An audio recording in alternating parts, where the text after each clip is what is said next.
Insan Arab dari 105 dulu. Oke. Oke, di sini saya akan mewawancarai Pak. Oke, coba.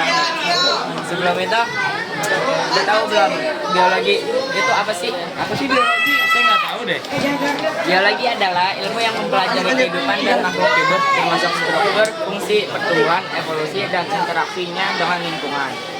Oh, seperti itu. Terus, Apalagi Fahmi udah tahu fungi belum? fungi. Setahu saya sih jamur, tapi bisa dijelaskan lagi nggak apa itu fungi? Boleh.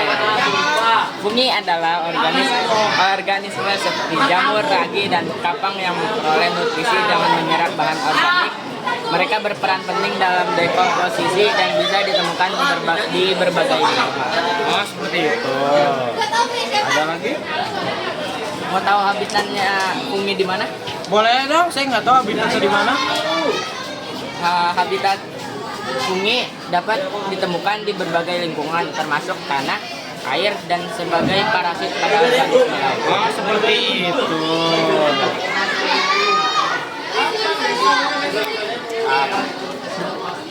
Iya. Sekian dari kita. Wassalamualaikum warahmatullahi wabarakatuh.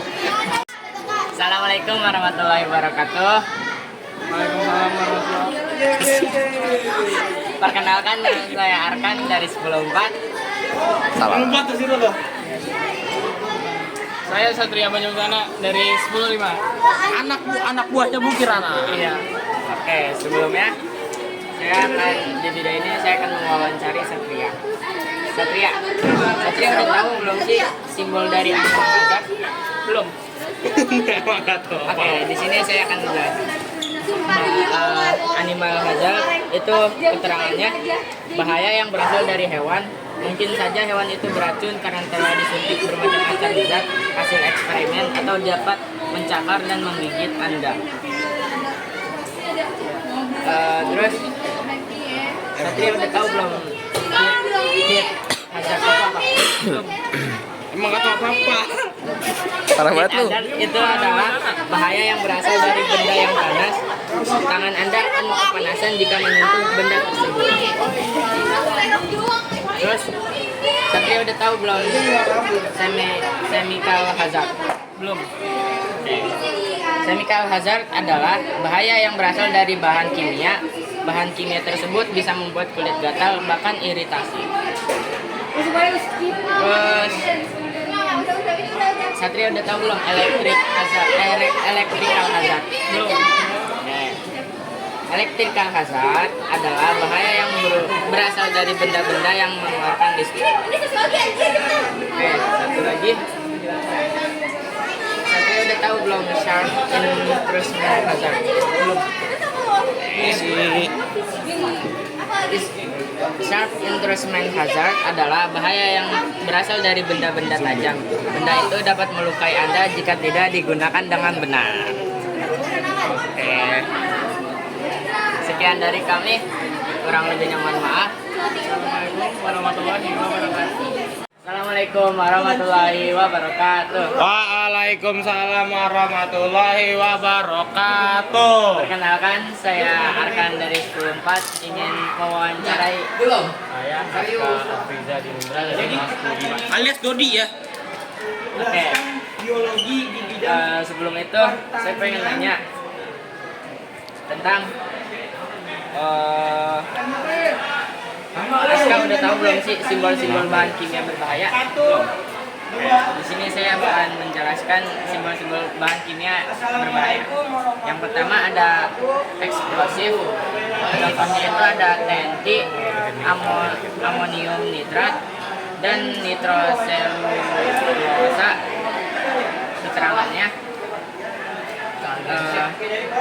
eksplosif bisa terjadi karena beberapa penyebab, misalnya karena benturan, pemanasan, pukulan, gesekan, reaksi dengan bahan kimia lain, atau karena adanya sumber percikan api.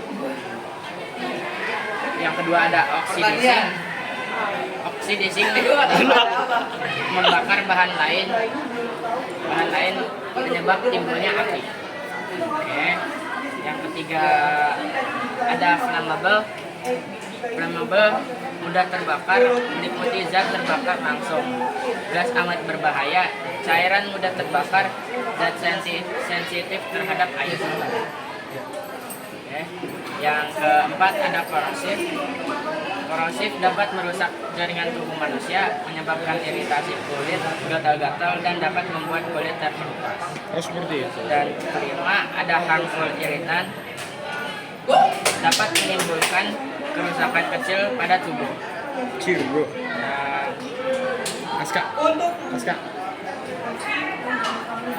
udah, oke, cukup sekian dari saya. Assalamualaikum warahmatullahi Wabarakatuh. Assalamualaikum warahmatullahi wabarakatuh.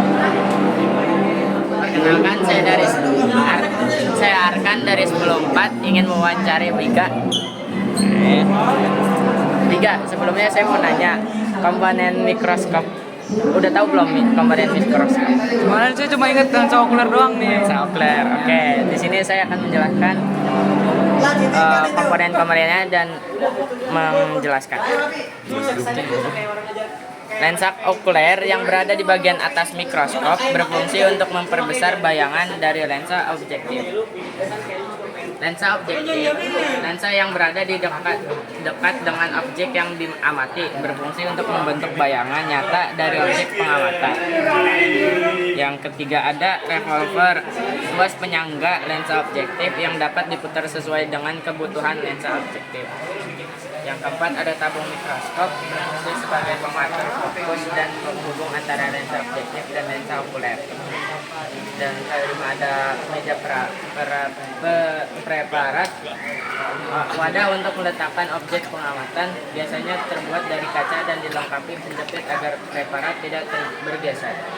Yang keenam ada diafragma, komponen yang berada di bawah meja preparat, berfungsi untuk mengatur jumlah cahaya yang masuk ke objek pengamatan. Yang ketujuh ada makrometer, pemutar kasar yang berfungsi untuk menaikkan atau menurunkan tabung mikroskop dengan cepat. Yang ke-8 ada mikrometer, pemutar halus yang berfungsi untuk menaikkan atau menurunkan tabung mikroskop dengan lambat. Yang ke-9 ada lengan mikroskop, berfungsi sebagai frame atau rangka yang memudahkan pengguna mikroskop. Yang ke-10 ada kaki penyangga mikroskop, berfungsi sebagai penyangga mikroskop. Sekian dari kami. Wassalamualaikum warahmatullahi wabarakatuh. Assalamualaikum warahmatullahi wabarakatuh. Kenalkan, nama saya Arkan dari 104. Saya Robi dari. So ganteng lu. Emang ganteng, baik. Permisi mau lewat. Ah, gue mah ganteng. Permisi. Oke, sebelumnya saya mau nanya kepada Robi dan Aksa. Saya tuh nanya apa? Udah tahu belum sih tahapan dalam metode ilmiah? Belum paham sih apa tuh? Belum paham, Kang. Oke, di sini saya akan menjelaskan dan menyebutkan ada berapa saja. Yang pertama ada merumuskan masalah, yang kedua merumuskan hipotesis, yang ketiga ada menetapkan variabel penelitian, dan yang keempat menetapkan prosedur kerja, yang kelima mengumpulkan data, yang keenam mengelola dan menganalisis data, dan yang ketujuh membuat kesimpulan, dan yang kedelapan mengkomunikasikan hasil penelitian. Berikut penjelasan singkat dari setiap tahapan. Yang pertama, merumuskan masalah. Merumuskan masalah, langkah awal penelitian yang dilakukan dengan mengajukan pertanyaan untuk dicari jawabannya. Yang kedua, merumuskan hipotesis atau jawaban sementara atas rumusan masalah yang dibuat secara logis dan berdasarkan fakta yang ada. Yang ketiga, menetapkan variabel penelitian, faktor yang menentukan validitas hasil penelitian seperti variabel bebas, variabel terikat, dan variabel tetap. Menetapkan prosedur kerja, langkah-langkah kerja yang terperinci dan runtut yang bisa dibuat dalam bentuk diagram alir. Yang ke-8 ada mengumpulkan data. Data yang diperoleh harus dicatat pada saat itu juga agar akurat. Yang kesembilan ada mengelola dan menganalisis data. Data yang diperoleh diolah ke dalam bentuk tabel grafik atau diagram untuk memudahkan analisis. Yang kesembilan ada membuat kesimpulan tahapan terakhir dalam metode ilmiah untuk memutuskan apakah data yang terkumpul mendukung hipotesis atau tidak. Yang ke-10 mengkomunikasikan hasil penelitian yang telah ditulis secara lengkap, dikomunikasikan dan dipublikasikan kepada orang. Sekian dari saya, kurang lebihan mohon maaf. Wassalamualaikum warahmatullahi wabarakatuh. Rasanya gua. Thank you ya. Assalamualaikum warahmatullahi wabarakatuh. Waalaikumsalam warahmatullahi wabarakatuh. Perkenalkan, nama saya Arkan dari 10.4. Di sini saya akan mewawancarai orang yaitu Agi Agi. 10-12. Oke. Sebelumnya Agi udah tahu belum sih sistem klasifikasi makhluk hidup? Belum. Apa itu kan? Oke, di sini saya akan menjelaskan.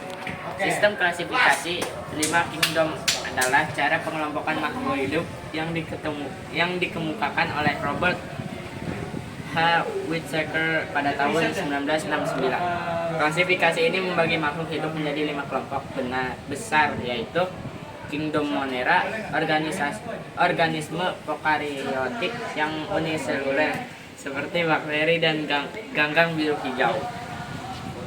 Yang kedua ada Kingdom Protista, yaitu organisme eukariotik yang uniseluler atau bersel banyak seperti protozoa, alga uniseluler, dan rumput laut. Yang ketiga ada Kingdom Fungi, organisme